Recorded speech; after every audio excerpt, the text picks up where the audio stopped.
70 წლის სვეტლანა დოროგაევა საკუთარ დაბომბილ სახლში პირველად მივიდა. Დანგრეული ბინა მას გაძარცულიც დახვდა. Ამბობს, რომ მარადიორებმა ხანძრისგან გადარჩენილი ხალიჩაც კი წაიღეს. Палас украли. Все засыпано стеклами было, всем вот этим битым. Сделают, не сделают, помогут, не помогут, не знаю. ეს დაბომბილი სახლი მემორიალად იქცევა. არ გარემონტდება და დღევანდელ სახეს შეინარჩუნებს. ამის მიზეზი ისაა, რომ ეს შენობა გახდა რუსული აგრესიის პირველი მსხვერპლი. ქალაქში არ იგრძნობა, რომ რუსები გასვლას აპირებენ.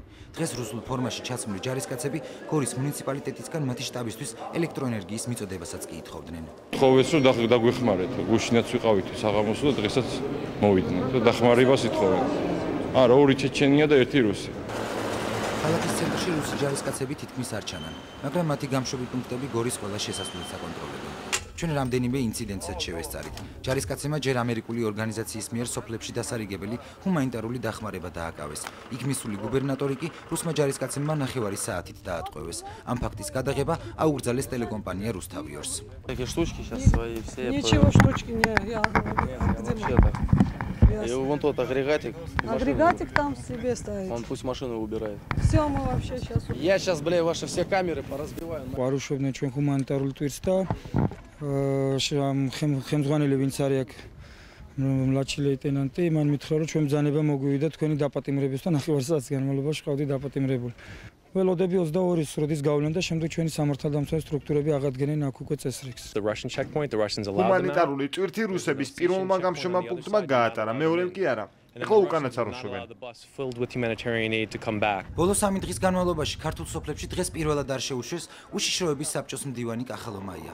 რუსებმა მიზეზად გადაადგილების ახალი რეჟიმი დაასახელეს. სოფლიოსთვის აქვს მიცემული პირობა მედვედევს, რომ ხვალ და ზეგ უნდა დაასრულოს გასვლა. ჯერჯერობით რაც ჩვენ დავინახეთ, არის პირიქით გამკაცრება რეჟიმის, ვინაიდან თუ ყველა წინა დღის განმავლობაში ადგილობრივი ხელისუფლება ახერხებდა ქართულ სოფლებში გასვლას, ჰუმანიტარული ტვირთის მიტანას, უბრალოდ ხალხის გამხნევებას, დღეს ეს რეჟიმი შეიცვალა. ეხლა უნდა გავარკვიოთ რა არის, რა რეჟიმია, როგორ უნდა გავაკეთოთ ისე, რომ აღვადგინოთ ეს ერთი სხვა შორის დილით მოვასწარით ერთი მანქანის გაგზავნა ადმინისტრაციიდან გაიგზავნა ქვილით და ზეთით დატვირთული მანქანა სოფელ კარალეთში, სადაც 3 დღის წინ ვიყავით, მაგრამ შესავსები იყო მარაგი. გორში დახმარება ყოველდღიურად გაიცემა. სტიქაროსნები ეკლესიის გვერდზე გახსნილი პურის დარიგების პუნქტში მუშაობენ. ეკლესია არიგებს უკვე აკითხია. მაგრამ ერთი სტოპი მაგერტაზე. თავარია რომ ტელევიზორი ჩაირთო შულო რომ დაბრმავებულები და დაყრუებულები არ ვიყვეთ შულო და ჯანდაბას მერე ჯანდაბას გაუძლევს ადამიანი ყველა.